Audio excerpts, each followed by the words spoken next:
You ever notice how some places decide who you are before you even say a word, like the room takes one look at you and fills in the blanks on its own? Yeah, that kind of place. That's where this started. Not with yelling, not with drama, just a look that lingered half a second too long, the kind that tells you everything without saying anything at all. I walked into that bank on a Tuesday morning thinking it was just another errand, something to cross off before lunch, and instead it turned into one of those moments that sticks with you, the kind you replay later and think, yeah, that happened, and it shouldn't have. The bank was quiet, the boring kind of quiet. Fluorescent lights humming, printers coughing out paper somewhere behind the counters, a couple people in line talking about mortgages and debit cards like nothing in the world could possibly go wrong today. I was carrying a plain canvas bag, nothing fancy, no logo, no designer strap, just a bag that did its job.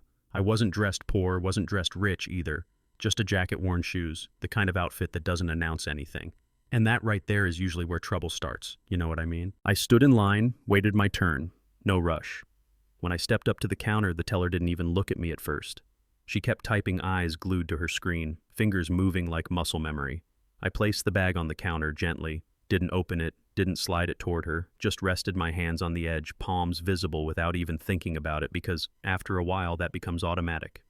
Then she looked up. Not at me. At the bag. Her eyes narrowed just a little, like she'd found something interesting she didn't like. "That's a lot of cash," she said. Not a question, a statement. "It's mine," I said, calm, steady. "I'm here to make a deposit. Proceeds from a business sale." She leaned back slightly, hands on the counter. "They already are. Don't reach for anything." "I'm not." You'd think that would be the end of it, right? ID paperwork, scan, deposit, next customer, that's how it works for most people. But instead, she glanced toward the security desk, just a quick flick of the eyes like a reflex. Then she asked for my ID. I moved slow, placed it on the counter, slid it over.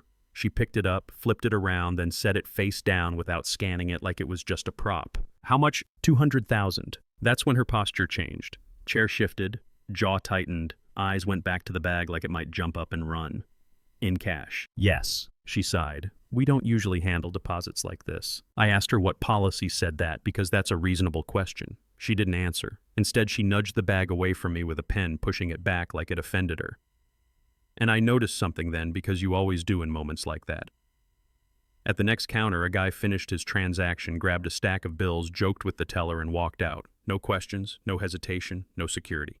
"You'll need to wait," she said. "That's what I'm doing." That's when I felt someone step in behind me, too close. I didn't turn around, but I didn't have to. I knew. A security guard standing like I was about to bolt. "Keep your hands visible," he said. "They haven't moved," I replied. No response. She asked more questions, but not the useful kind. "Where'd the money come from again? What kind of business do you have, paperwork?" I said, "Yes, I do. I can show you." She didn't ask to see it. Instead, she leaned toward the guard and muttered, "They're always like this." She didn't whisper as quietly as she thought. I heard it. And that's the thing, people don't realize we always hear it. We just decide whether responding is worth it. I told her again calmly that I was there to make a deposit. Nothing more. She slid my ID closer to herself and said they weren't accepting the deposit today. I asked, based on what? She didn't answer. She pressed a button and called the manager. When he showed up, he already had a look on his face like the decision had been made somewhere else. He listened to her version of events, nodded along, then turned to me and said there was a concern. A concern. I asked him the same thing I'd asked her. What policy? He talked about large cash deposits being red flags. I pointed out that red flags only matter if you apply the rules evenly. He didn't like that. He asked me to step aside so I wasn't holding up the line. I looked behind me. The line was moving just fine. Another customer had already stepped up to the next counter. I said I wasn't holding anyone up. He told me to cooperate. I told him I was cooperating, I was just asking for the rule. The guard stepped closer without being asked. That's when it got quiet. Not loud quiet. The kind where you feel eyes on you even when people pretend not to look. Someone near the chairs pulled out a phone. I saw it in the reflection of the glass.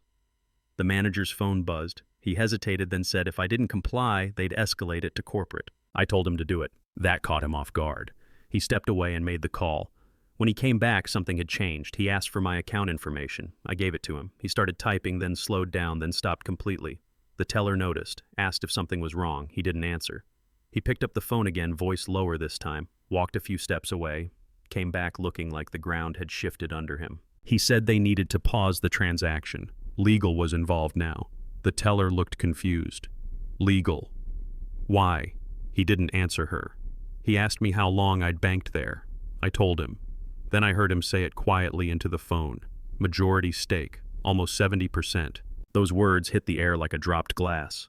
The teller asked 70% of what? The manager told the guard to step back. He hung up, straightened his jacket, and told me there'd been an error. He said I was the controlling shareholder of the bank. The color drained from her face. She said that wasn't possible. He said it was. The guard moved aside completely. Just like that. No apology, no explanation, just space. The manager offered to process the transaction immediately. I picked up my bag and told him not here. He nodded. He understood. She said she didn't know who I was. I looked at her and told her that was the problem, because it shouldn't matter. Not ever. I walked out. Within hours, footage was reviewed. Complaints surfaced. Patterns appeared. The teller was placed on leave. The guard's contract ended. The manager was suspended. Policies were rewritten quietly without press releases or apologies. A few days later, I deposited the same money at a different branch. Took 5 minutes, no questions, no tension, no guard breathing down my neck. So here's what I keep thinking about. How many times does this happen when there's no reveal at the end? When there's no twist that forces accountability? How many people walk out feeling smaller because the system never checks itself? If you've been there, if you've seen it, if you've spoken up or stayed quiet, I want to hear it. Tell me where you think the line should be drawn and whether you think waiting for the system to expose itself is enough, or if speaking up sooner is the only real way anything ever changes.